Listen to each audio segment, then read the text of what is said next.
Hi there. The purpose of this podcast account is to really share with you an array of personal but also business focused thoughts, processes, really kind of tools and methods to help you navigate what is a stressful reality out there. The particular drive or spark, at least, that kind of pushed me in this direction, something which I've been wanting to do for a while, but what actually got me into this chair is a terrible tragedy that happened over the past weekend. Today is the 11th of October, and unfortunately, on Saturday morning of the 7th of October, um, hundreds and hundreds of men, women, and children, including babies, were brutally massacred in the southern towns of Israel by Hamas, butchers, murderers, barbarians, animals, call them what you like. There is no way to actually describe the cruelty that's required to be able to bring oneself to do something as despicable as what was done. And then I hope that the strength that you gain from these particular short clips, shall we say, will be a merit for the souls of those that are no longer with us. Take just a moment to reflect.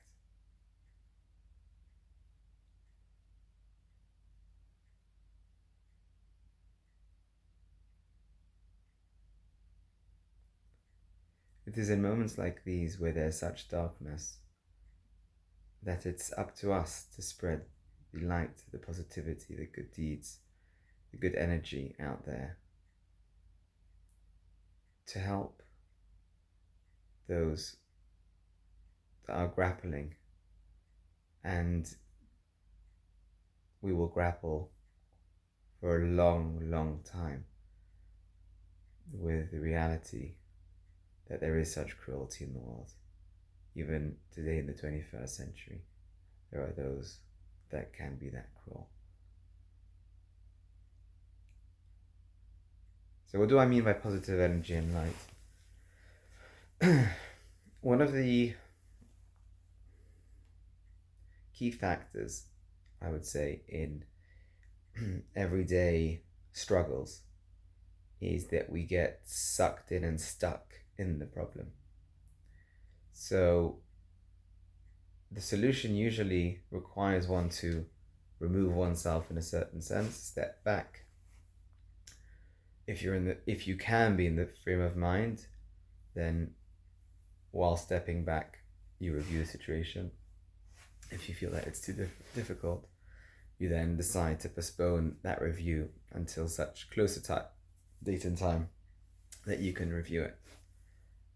So I'd like to, for example, start today with simple conflict resolution skills. I'm a qualified mediator. I'm a solicitor. I'm a son, a husband, father, and so there are many situations which I find myself, both business and professional, which require actual mastery of conflict resolution skills. And I think that, at least I know from my personal experience and many others that are close to me, is that these are tools which are A, essential, but B, not something which is considered necessarily important enough to be imbued, at least on a conscious level, to us as children or as students and youngsters. And so it's important as part of this kind of journey that we go on together, that you also share with me your thoughts and perhaps certain instances that you had. Feel free to write them in, and I'll happily read them out and we can happily discuss it. The idea of these short video clips what I consider to be short video clips. They'll go on for no more than 10 minutes at a time. I hope there's a feature where you can speed through it as well, because that would help with the content. I often speak fast, but sometimes speak slow, so you might have to just be switching between speeds.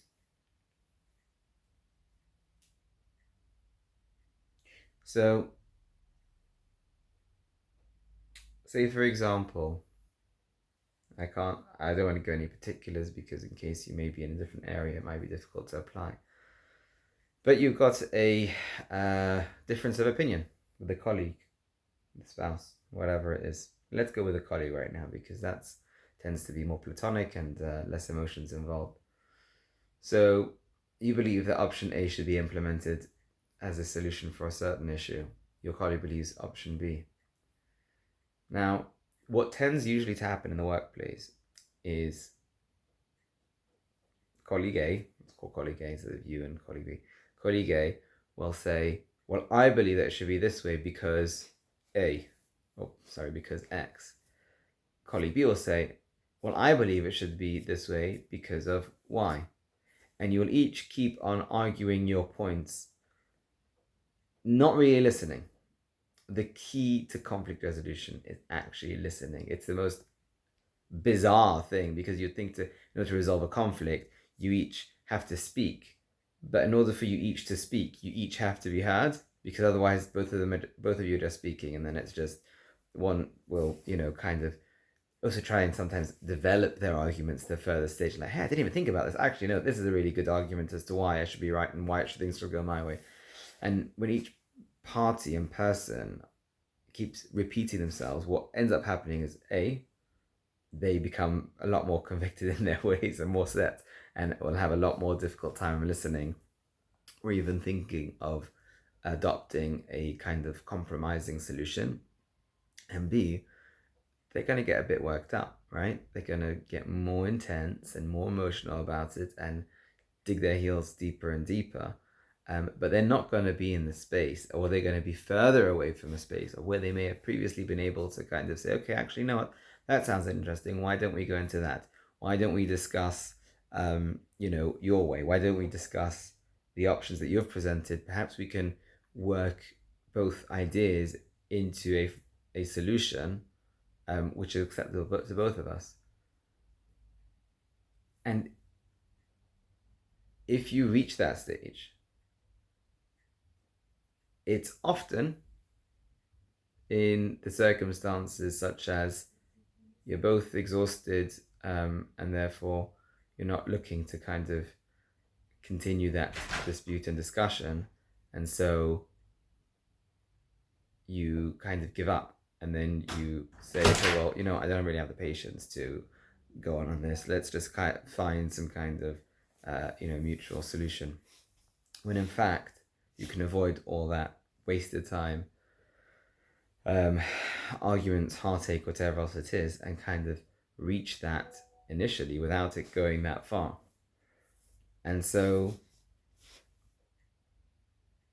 just for even the sake of, forget the sake of peace for a second, which is obviously an objective in itself, but just for the sake of saving your time and energy and preserving the relationship, I suppose, just literally have your opening line and say, hold on a second, this is my idea. I'm interested to hear what you have to say.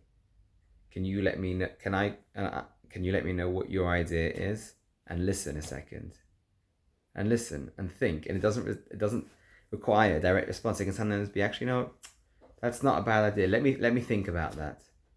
And then the other person will also think about it. And it may well be that both of you have thought of two completely different compromising solutions which incorporate ideas from each other. And then a completely third different compromising way forward will be reached. And I think that if you cannot implement that and just kind of be aware, and this can go into every single kind of conflict, every single kind of argument, whatever it may be, that you'll each have your ideas and you can present them and then invite the other person and say, well, what did you think about that? What was your idea? Do you have a different take on things?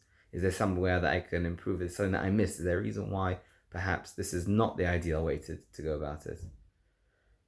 So anyway, those are my thoughts for the day.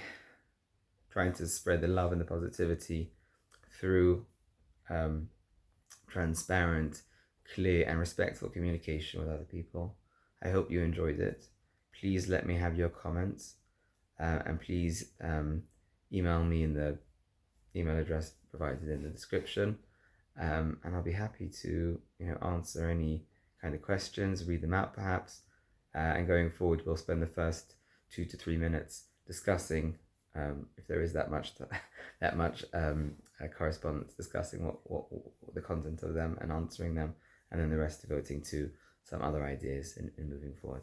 Thank you for listening.